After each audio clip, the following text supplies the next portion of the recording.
Hey guys, welcome back to my another blog. তো এই যে আমাদের গ্রাম, আমাদের গ্রামের রাস্তা, এই হচ্ছে কি আমাদের বাড়ির গেট, মাদ্রাসা গেট এবং বাড়ির গেট একই জায়গায়। এর জন্য এটা আমাদের বাড়ির গেটও আর মাদ্রাসার গেটও। এই যে আমাদের মাদ্রাসা, ছোট্ট বাচ্চা কাচ্চারা এখানে পড়ালেখা করে। আমিও আগেও একদিন বলছিলাম, এখানে একটা টেবিল রাখা থাকে।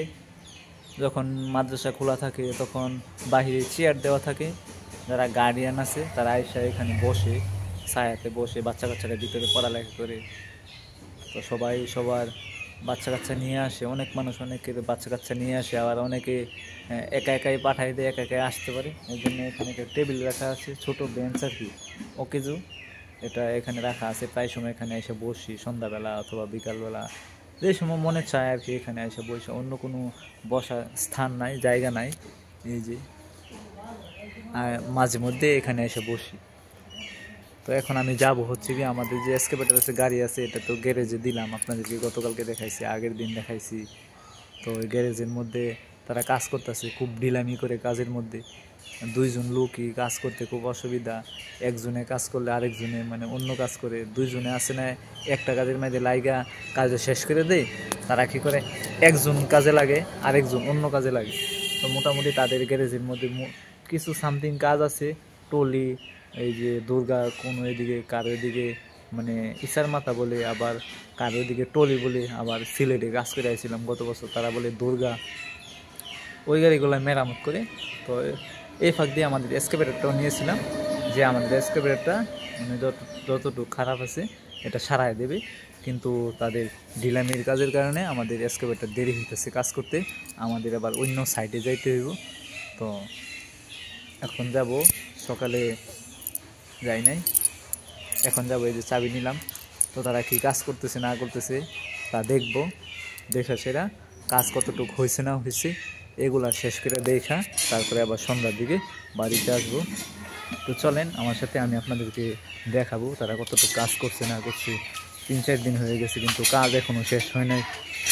অন্য গ্যারেজে নিলে একদিনে কাজ দিয়ে দিত, কিন্তু আমার বাবার চীনা পরিচয় দেখা এই গ্যারেজ তার জন্য এখানে নিয়েছিল, যার কারণে রেড হইতেছে।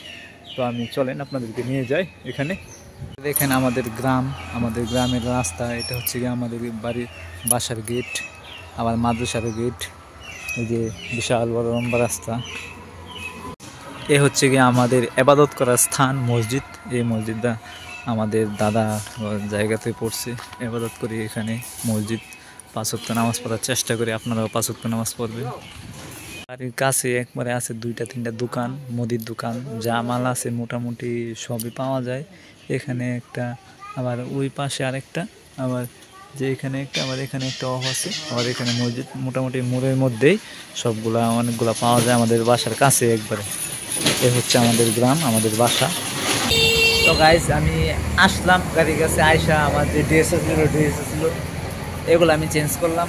আমার গাড়িতে এক সিট পোশাক থাকে, যে আমি আয়সা এগুলো পরবো। এই যে ফুল হাতা একটা গেঞ্জি, হাইড্রোলিক আছে, কালি আছে, অনেক সময় হাতে কালি বেজে। তারপরে আবার যে ভালো জামা থাকে ওই জামাতেও বেজে।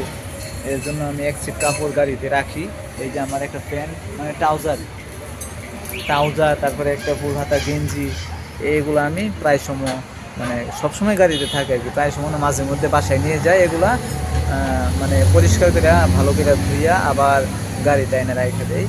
তো আমি আয়সা আমার যে জামা টামা ছিল এগুলো চেঞ্জ করছি। আমাদের কাজ চলতেছে, আমি আপনাদেরকে দেখাইতেছি। এই যে আমাদের কাজ চলতেছে, প্রায় একটা কাজ শেষ এখনো হয় নাই, কিছুটা বাকি আছে। সেসিসটা ফাঁক হয়ে গেছে, যার কারণে এখানে মাল দাঁড়ানো হইতেছে, ওয়েল্ডিং করা হইতেছে। চাকাটা যে রোলারটা আছে এটা গজে এরকম, যার কারণে এখানে মাল দাঁড়া হইতেছে। কাজ চলতেছে সোলো, একেবারে সোলো, একজনে কাজ করতেছে, এর জন্য কাজটা সোলো হইতেছে। আর সাথে একবারে মেইন রোড, মানে এই অঞ্চলের যত গাড়ি আছে আমাদের জেলায় যায় সবগুলো এদিক দিয়ে আসা যাওয়া করে, সিএনজি, অটো আর মোটর।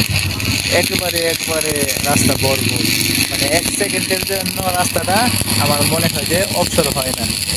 রাত দিন একবারেই খুব জ্যাম থাকে, খালি গাড়ি আসতে থাকে, গাড়ি আসতে থাকে, গাড়ি আসতে থাকে। আমিও তো যাই, দরকার রাস্তা যত ভালো হবে তো দেশের উন্নতি হবে। আবার সাইডে ট্রেনের রাস্তা আছে, এই রাস্তার পাশেই ট্রেনের রাস্তা। ট্রেন যখন আসে তখন আমি আপনাদেরকে দেখাবো। এই যে ট্রেন আসতেছে, আমি বলা মাত্রই দেখা যাইতেছে যে ট্রেনের আওয়াজ, বাসের আওয়াজ। এই যে দেখেন, একটু পরে সন্ধ্যা হয়ে যাবে, তখন ওই সময় দেখতে তত সুন্দর দেখা যেত না। এই যে ট্রেন দেখছেন, আমাদের এখানে স্টেশন আছে, এখানে অনেক ট্রেন থামে, মানে আমাদের যাতায়াতের খুব সুবিধা ঢাকাতে। যে জায়গাতে আপনার বাসে গেলে 150 টাকা 200 টাকা অথবা আরও বেশিও নেয়, প্রাইভেটে গেলে দেখা যায় 1 থেকে 1,500 2,000 টাকাও নেয়। আমাদের বাসে গেলে মাত্র, ট্রেনে গেলে মাত্র নেয় আপনার 30 টাকা 35 টাকা, একবারে ঢাকা চলে যাওয়া যায়। এই যে ওখানে আমাদের স্টেশন, এখানে অনেক ট্রেন থামে। যেহেতু আমার জেলা কাছে, আমাদের জেলা এখান থেকে যাইতে 10 টাকা দিয়া জেলাতে গিয়া ওইখান থেকে আবার সবগুলা ট্রেনে, মানে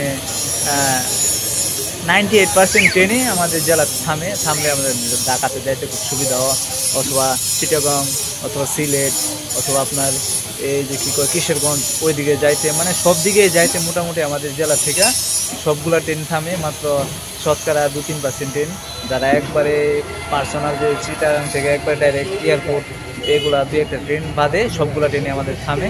যাইতে একবারে কম টাকা খরচ হয়, আমাদের খুব যাতায়াতের ঢাকাতে খুব সুখ সুবিধার ট্রেনে।